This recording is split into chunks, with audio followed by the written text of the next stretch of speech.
주님께서 여러분과 함께 루카가 전한 거룩한 복음입니다. 주님 영광 받으소서. 그때 예수님께서 어떤 마을에 들어가셨다. 그러자 마르타라는 여자가 예수님을 자기 집으로 모셔들었다. 마르타에게는 마리아라는 동생이 있었는데 마리아는 주님의 발치에 앉아 그분의 말씀을 듣고 있었다. 그러나 마르타는 갖가지 시중 드는 일로 분주하였다. 그래서 예수님께 다가가 주님, 제 동생이 저 혼자 시중 들게 내버려 두는데도 보고만 계십니까? 저를 도우라고 동생에게 일러주십시오 하고 말하였다. 주님께서 마르타에게 대답하셨다. 마르타야, 마르타야, 너는 많은 일을 염려하고 걱정하는구나. 그러나 필요한 것은 한 가지뿐이다. 마리아는 좋은 몫을 선택하였다. 그리고 그것을 빼앗기지 않을 것이다. 주님의 말씀입니다.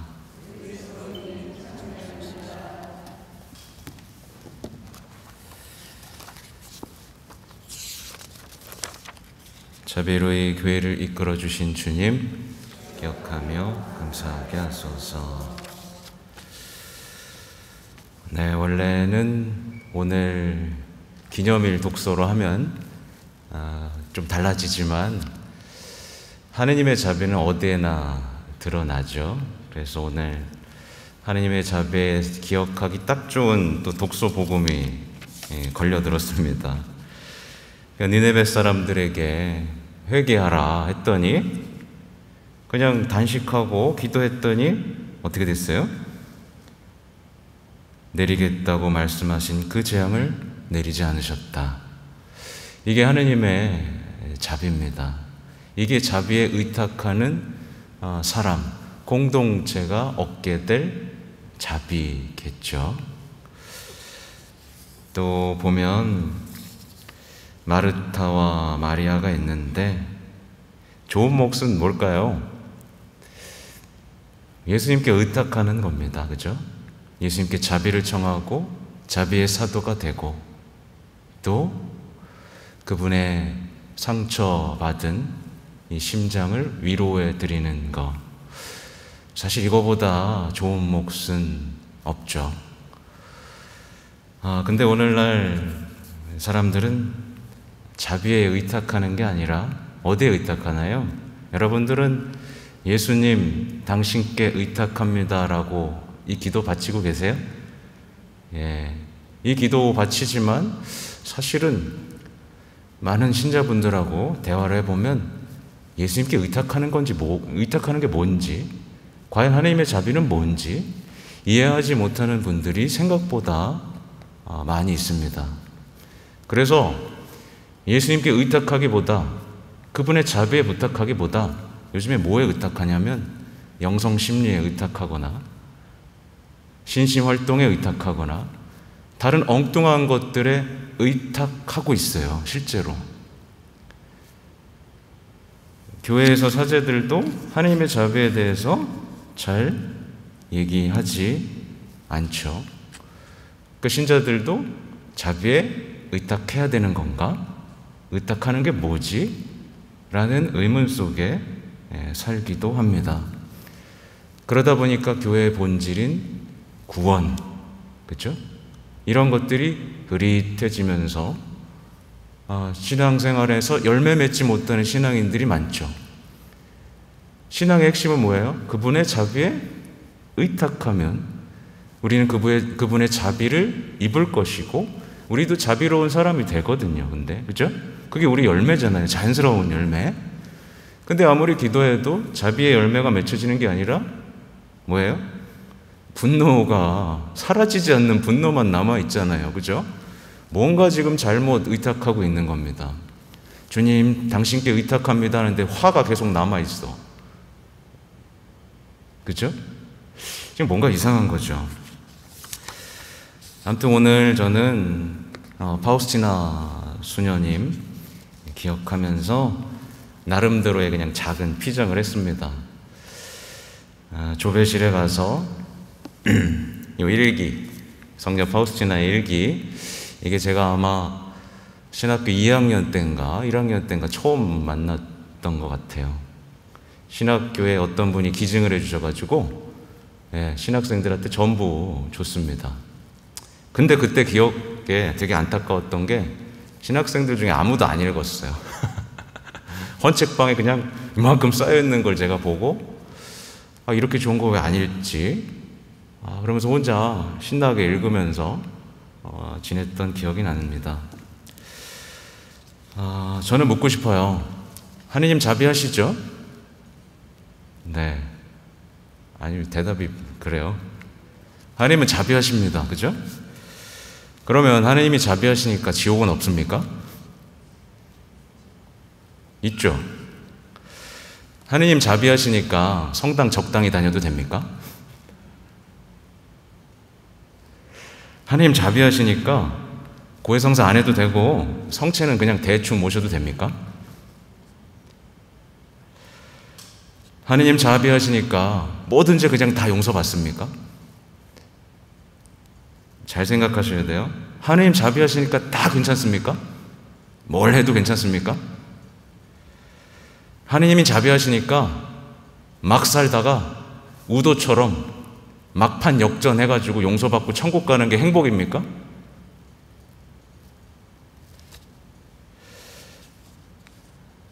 우리는요, 하느님의 자비에 대해서 이 무례한 질문과 무례한 행동들을 멈춰야만 합니다. 이 하느님의 자비가 완전히 싸구려 관용이 되어버렸어요. 우리는 더 이상 하느님의 자비를 싸구려 취급해서는 안 되고요. 그분의 슬픈 순환을 묵상하고 더 이상 하느님의 그 사랑을 거절하거나 조롱해서는 안 됩니다. 지옥은 있습니다. 그죠? 지옥은 확실히 지옥이 있어가지고요. 이 성녀에게도 이 지옥을 보여주셨어요. 아주 세밀하게 다룹니다. 몇 가지를 다루면서 어떤 고통을 받게 되는지까지 다루고, 지옥에 어떤 사람들이 있냐면 지옥이 없다라고 생각했던 사람들이 가득하다라고 나오죠. 그리고 성녀는 끊임없이 고해성사를 합니다. 그리고 고해 사제를 위해서 기도합니다. 그리고 안 했다가 예수님한테 막 혼나기도 합니다. 하나님이 자비하시니까 고해성사를 안 해도 되고 지옥은 걱정 안 해도 된다는 이런 착각들을 완전히 부숴주죠. 다른 얘기기도 하지만 성녀는 하나님의 자비를 사랑하고 그분의 성심을 사랑하다 못해 그분이 겪어야만 하는 그 고통을 겪는데, 심지어 다른 사람들이 겪어야 할 고통까지 자신이 겪습니다. 그리고 그걸 기쁨으로 여겨요. 한 번은 자살 충동을 7일 동안 겪습니다. 그리고 그 희생으로 한 여인을 살려요. 그래서 우리가 자비에 동참하는 그 행위가 얼마나 위대한지를 보여주죠. 아무튼 우리는요, 하나님의 자비를 만만하게 보고 그분의 자비를 이용하는 것에서 이제 벗어나야 되고, 우리는 겸손하게 하나님의 자비 앞에서 무릎을 꿇고 의탁하는 방법을 배워야 합니다.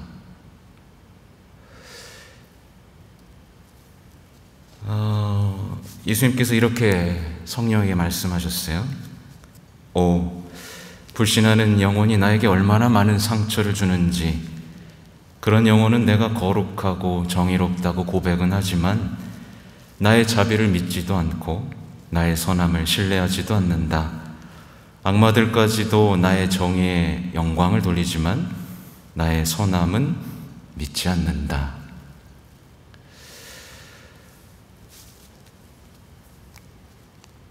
그래서 생각해 봤어요. 왜?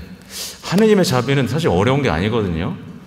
하느님은 우리를 위해서, 우리를 용서하기 위해서, 십자가 위에서 돌아가셨습니다.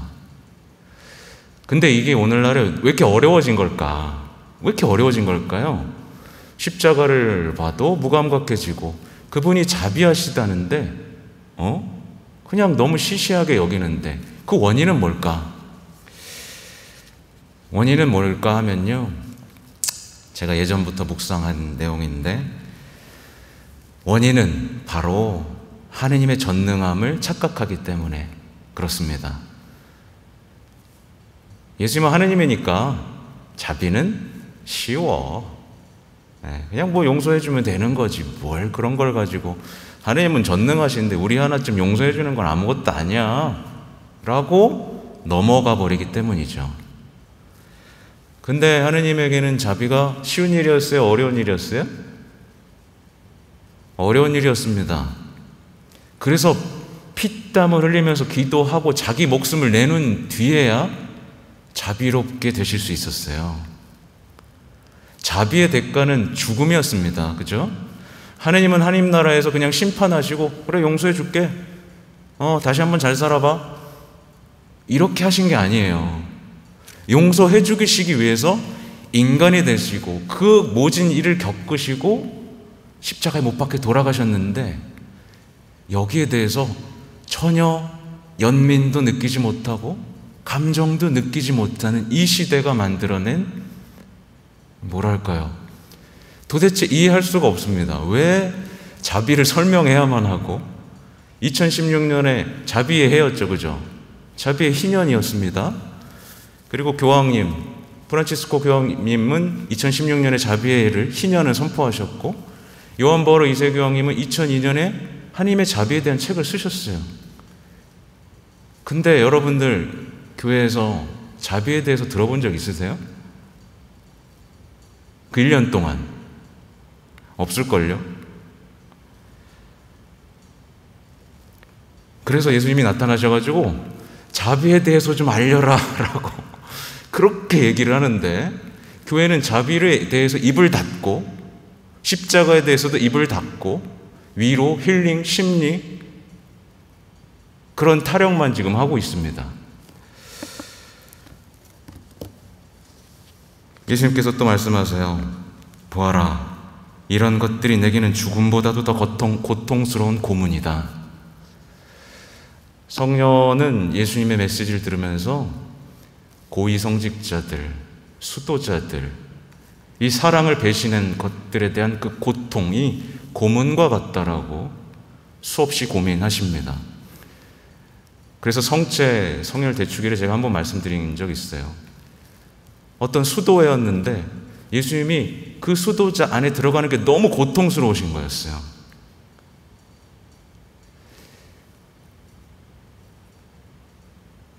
그 수도회의 찬양을 듣기 싫어하십니다. 사랑이 없는 수도회의 찬양을 듣기 싫어하세요. 고문이었던 거죠. 보면 이 자비에 대한 메시지가 우리에게 전해진 건요, 1914년 1차 세계대전과 1939년 2차 세계대전, 그 시기에 자비에 대한 메시지와 하느님의 은총이 막 쏟아져 내렸습니다. 제가 이상해서 찾아봤어요. 파티마 성모님의 발현, 그 시기입니다. 콜베 사제 신부님이 성모기사단 만들고 돌아가신 거, 그 시기입니다. 그죠? 오상의 비호 신부님이 활동했던 것도 그 시기입니다. 파우스티나 성녀가 활동했던 시기도 그 시기예요. 그래서 이 세상의 평화가 사라지고 서로 죽고 죽이고 분열되어 갈라졌을 때 일관적으로 메시지를 보내신 거예요. 오상을 받은 신부님을 통해서 성모님을 사랑하고 누군가를 대신해서 죽은 이 콜베 신부님을 통해서 성모님은 나타나서 메시지 계속 주시고, 예수님께서는 나타나셔서 자비에 대해서 말하라고 그렇게 말을 하시고, 결국 하나로 모입니다. 이게 뭐예요?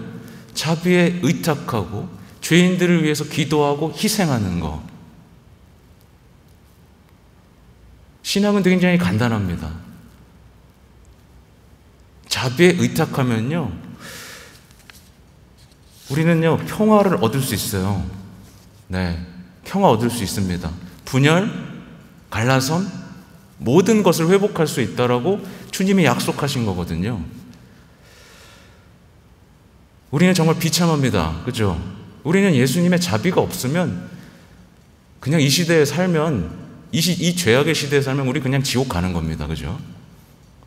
우리는 우리의 비참함에 대해서 자비에 의탁하지 않고는 견딜 수 없고, 그래서 우리는 그 자비에 동참해서 예수님께서 세상의 죄를 없애고 악인들마저 구원하시기 위해 돌아가신 그 십자가에 동참하셔서 해서 고통받는 것도 두려워하지 않으면서 담대하게 이 시대의 자비를 외쳐야만 하는 거죠.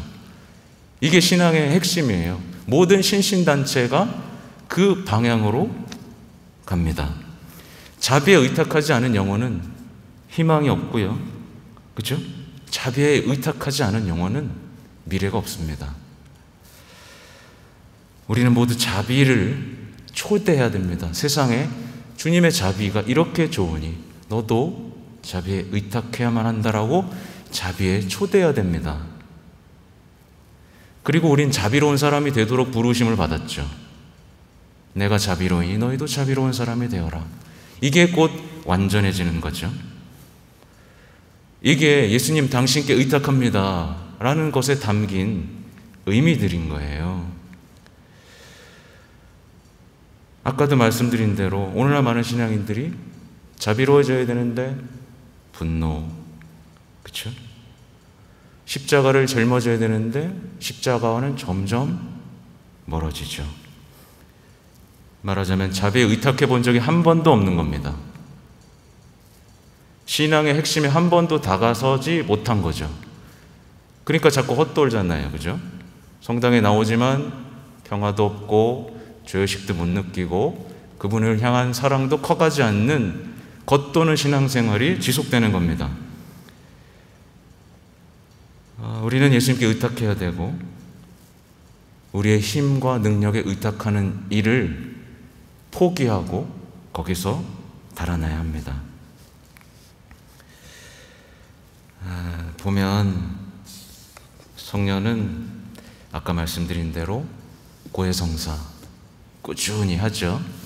소포치노 신부님이라고 나오죠. 목요일 성시간을 빠짐없이 합니다. 그리고 성체 앞에서 수많은 메시지들을 듣습니다. 목요일 성시간 하라고 말씀하셨죠. 성시간의 핵심은 뭐냐면 위로받기 위한 게 아닙니다. 위로를 드리기 위한 거죠. 그분의 순환을 묵상하라고, 나와 함께 깨어있자고. 그래서 첫 목요일에 성시간이 있는 거잖아요. 끊임없이 성모님을 만납니다. 여기서도 끊임없이 성체에 대한 공경에 대한 말씀을 듣습니다. 한 번은 이런 에피소드도 있어요. 어떤 스님이 아프다 그래. 자기도 아파 죽겠는데 누가 아프다 그래요. 근데 막 가서 도와줍니다. 그리고 돌아와서 보니까 방에 성압이 놓여져 있는 거예요. 예수님이 나타나서 얘야, 그 성압을 감실에 가져다 두어라. 놀래가지고 어떻게 해야 되지? 그래서 조심스럽게 손을 대려고 하는 순간 예수님께서 나타나셔서 하시는 말씀이, 내가 이웃에게 다가갈 때 방금 그렇게 다가갔던 것처럼 다가가라 라고 말씀을 하세요. 얼마나 조심스러웠겠어요. 그죠? 성압을 감히. 그죠? 뭘 읽어드려야 될까요? 하나만. 벌써 30분이네. 그래도 제가 하나만 읽어드리겠습니다. 읽지 않고 설명해 드릴게요. 이 두 가의 길을 봅니다. 두 개의 길을 보는데, 하나의 길은 넓고 꽃들도 많고 기쁨과 음악과 즐거움으로 가득 차 있어서 사람들이 춤을 추면서 즐기고 있었다고 해요. 근데 그들은 자신들이 깨닫지도 못한 사이에 그 길의 끝에 도달했습니다. 근데 그 끝에는 무서운 절벽, 지옥의 깊은 심연이 있었는데 영혼들은 그대로 떨어지기 시작합니다. 왜?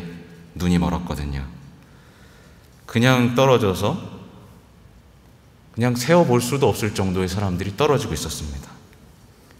그 반대의 길은 보통의 길이라기보다 좁고 가시와 돌로 뒤덮인 오솔길이었는데 그들은 온갖 종류의 고통을 짊어지고 있었습니다. 어떤 이들은 돌에 걸려 넘어졌고 하지만 곧바로 일어났고요.